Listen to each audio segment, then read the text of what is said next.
आकाशवाणी मुंबई. नंदिनी मथुरे प्रादेशिक बातम्या देत आहे. ठळक बातम्या. भारतीय हवाई दलाच्या 91व्या वर्धापन दिन सोहळ्यात नव्या बोधचिन्हांकित ध्वजाचं अनावरण. शासकीय रुग्णालयांमधल्या मृत्यूंबाबत श्वेतपत्रिका काढण्याची काँग्रेस विधिमंडळ पक्षनेते बाळासाहेब थोरात यांची मुख्यमंत्र्यांकडे मागणी. चीनमध्ये हॉंगझू इथल्या ऑलिम्पिक क्रीडा केंद्रात 19व्या आशियाई क्रीडा स्पर्धांचा रंगतदार समारोप सोहळा सुरू.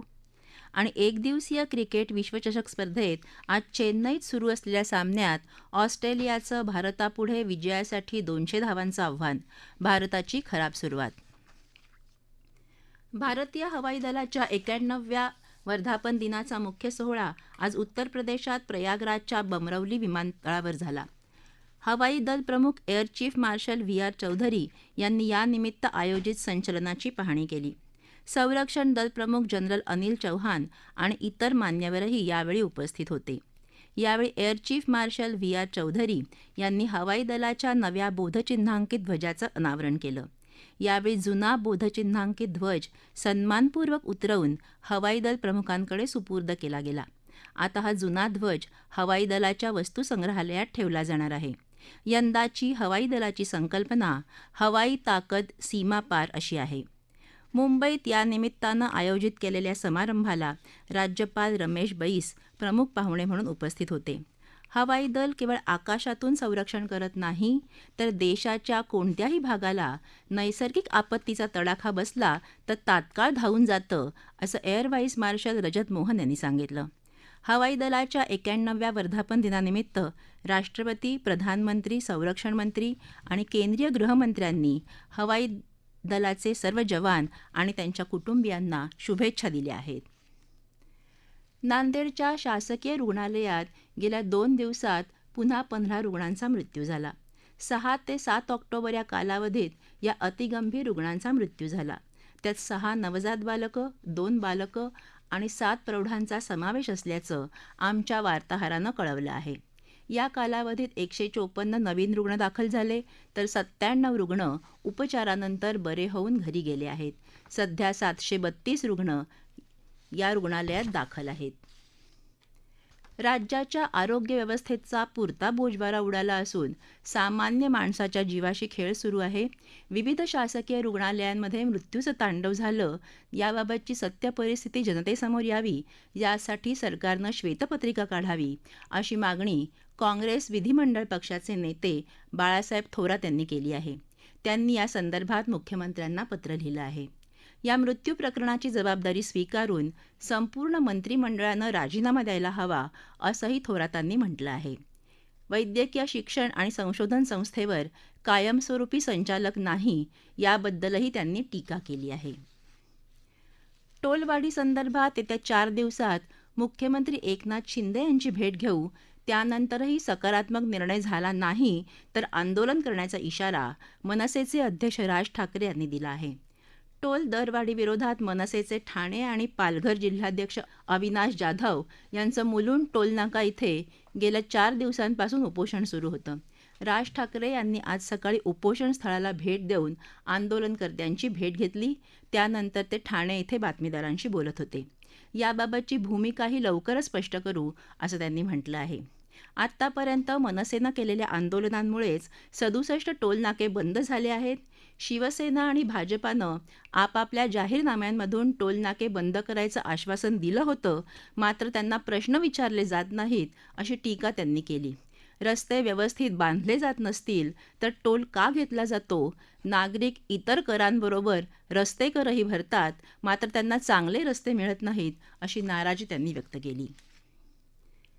रत्नागिरी जिल्ह्यात मंडणगड इथे दिवाणी न्यायाधीश कनिष्ठ स्तर आणि न्यायदंडाधिकारी प्रथम श्रेणी या न्यायालयाचं उद्घाटन झालं. सर्वोच्च न्यायालयातले न्यायमूर्ती भूषण गवई, राज्याचे विधी आणि न्यायमंत्री या नात्यानं उपमुख्यमंत्री देवेंद्र फडणवीस तसंच जिल्ह्याचे पालकमंत्री उदय सामंत कार्यक्रमाला उपस्थित होते. न्यायालयाच्या नवीन इमारतीचा कोनशिला समारंभ आणि भूमिपूजनही यावेळी झालं. डॉक्टर बाबासाहेब आंबेडकरांनी वकिली सुरू केल्याला यंदा 100 वर्ष होत असून भारतीय राज्यघटनेच्या निर्मितीचा अमृत महोत्सव येत्या 2 वर्षात साजरा होणार आहे, असं न्यायमूर्ती गवई यांनी यावेळी सांगितलं.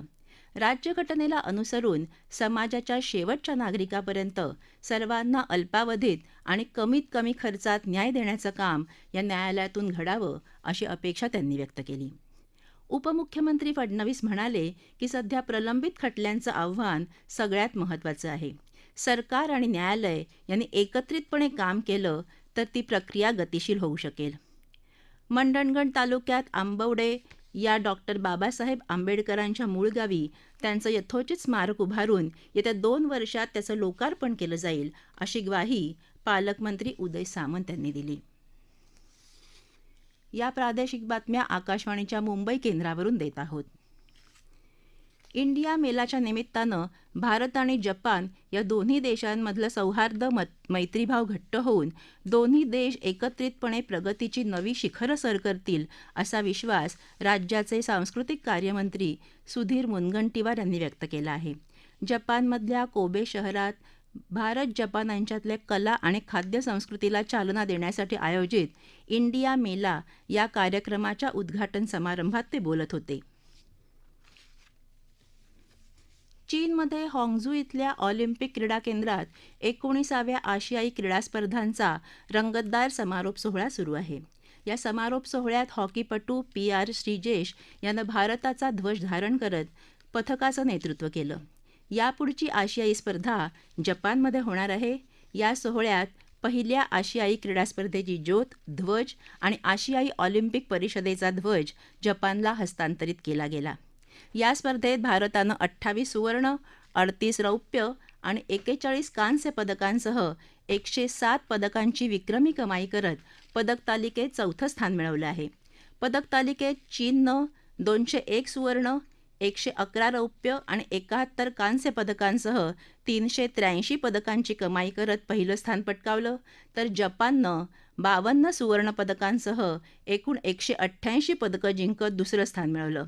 कोरिया प्रजासत्ताकनं 42 सुवर्णपदकांसह एकूण 190 पदकांची कमाई करत तिसरं स्थान पटकावलं आहे. ऑलिम्पिक्स, राष्ट्रकुल आणि आशियाई खेळ या 3 प्रमुख स्पर्धांपैकी कोणत्याही स्पर्धेत भारतानं केवळ दुसऱ्यांदाच 100हून अधिक पदकं जिंकली आहेत. आशियाई क्रीडा स्पर्धेत 100हून अधिक पदकं जिंकल्याबद्दल राष्ट्रपती द्रौपदी मुर्मू, प्रधानमंत्री नरेंद्र मोदी आणि क्रीडामंत्री अनुराग सिंह ठाकूर यांनी सर्व खेळाडूंचं अभिनंदन केलं आहे. एकदिवसीय क्रिकेट विश्वचषक स्पर्धेत आज चेन्नईत सुरू असलेल्या सामन्यात ऑस्ट्रेलियानं भारतापुढे विजयासाठी 200 धावांचं आव्हान ठेवलं आहे. ऑस्ट्रेलियानं नाणेफेक जिंकून प्रथम फलंदाजी करायचा निर्णय घेतला. मात्र भारताच्या गोलंदाजांनी उत्तम कामगिरी करत धावगती रोखल्यानं त्यांना मोठी धावसंख्या उभारता आली नाही. स्टीव्हन स्मिथनं सर्वाधिक 46 तर डेव्हिड वॉर्नरनं 41 धावा केल्या. शेवटचे 3 चेंडू बाकी असताना 199 धावांवर ऑस्ट्रेलियाचा डाव संपला. भारतातर्फे रवींद्र जडेजानं 3 तर जसप्रीत बुमराह आणि कुलदीप यादव यांनी प्रत्येकी 2 गडी बाद केले. भारताचीही सुरुवात खराब झाली. कर्णधार रोहित शर्मा आणि ईशान किशन या दोन्ही सलामीवीरांसह श्रेयस अय्यर खातं न खोलताच तंबूत परतले. शेवटची बातमी हाती आली त्या भारताच्या 7 षटकात 3 बाद 20 धावा झाल्या होत्या. हवामान. येत्या 2 दिवसात राज्यात सर्वत्र हवामान कोरडं राहण्याची शक्यता हवामान विभागानं व्यक्त केली आहे. ठळक बातम्या पुन्हा एकदा. भारतीय हवाई दलाच्या 91व्या वर्धापन दिन सोहळ्यात नव्या बोधचिन्हांकित ध्वजाचं अनावरण. शासकीय रुग्णालयांमधल्या मृत्यूंबाबत श्वेतपत्रिका काढण्याची काँग्रेस विधिमंडळ पक्षनेते बाळासाहेब थोरात यांची मुख्यमंत्र्यांकडे मागणी. चीनमध्ये हाँगझू इथल्या ऑलिम्पिक क्रीडा केंद्रात 19व्या आशियाई क्रीडा स्पर्धांचा रंगतदार समारोप सोहळा सुरू. आणि एकदिवसीय क्रिकेट विश्वचषक स्पर्धेत आज चेन्नईत सुरू असलेल्या सामन्यात ऑस्ट्रेलियाचं भारतापुढे विजयासाठी 200 धावांचं आव्हान. भारताची खराब सुरुवात.